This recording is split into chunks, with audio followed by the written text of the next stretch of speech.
আসসালামু আলাইকুম। আজকে আমি চিকেন পকোড়া করে দেখাবো।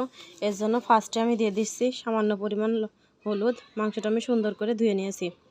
সামান্য পরিমাণ হলুদ, মরিচের গুঁড়া, লবণ,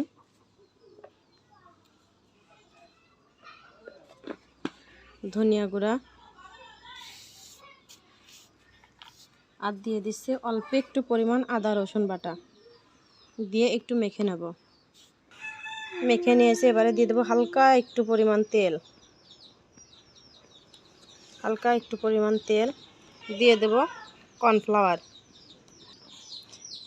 দিয়ে দিছি। এবারে সুন্দর করে মাখিয়ে নেব। কর্নফ্লাওয়ার দিয়ে সুন্দর করে আমার মাখানো হয়ে গেছে। এবার আমি আধা ঘন্টা থেকে 1 ঘন্টার জন্য রেস্টে দেব।